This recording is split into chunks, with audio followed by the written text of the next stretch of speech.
అందరూ గెలుస్తుందనుకున్న చిత్రాన్ని కాకుండా రాజు ఈ చిత్రాన్ని ఎందుకు ఎంచుకున్నాడు తెలుసా? ఒక రాజు నిజమైన శాంతి అంటే ఏమిటో తెలుసుకోవాలని అనుకున్నాడు. అందుకు రాజ్యంలోని కళాకారులందరినీ పిలిపించుకొని ఎవరైతే నిజమైన శాంతి అంటే ఏమిటో ఒక చిత్రం రూపంలో చూపిస్తారో వారికి మంచి బహుమానం ఇస్తానని చెప్పి ఒక పోటీ పెట్టాడు.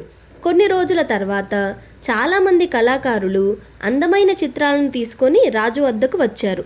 అందులో ఒక కళాకారుడు ప్రశాంతంగా ఉన్న సరస్సు, ఆకాశం, పర్వతాలతో ఉండే చిత్రాన్ని గీశాడు. అందరూ కూడా అతనే గెలుస్తాడు అని అనుకున్నారు.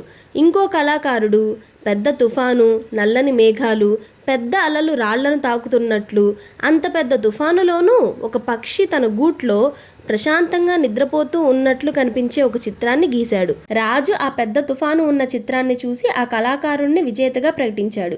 అందరూ ఆశ్చర్యపోయారు. అప్పుడు రాజు ఇలా అన్నాడు, శాంతి అంటే చుట్టూ అంతా ప్రశాంతంగా ఉండడం కాదు, తుఫాను మధ్యలో కూడా మనసు ప్రశాంతంగా ఉండడమే నిజమైన శాంతి అని. మన చుట్టూ ఎన్ని సమస్యలు ఉన్నప్పటికీ మనస్సును ప్రశాంతంగా ఉంచుకోవడమే నిజమైన శాంతి.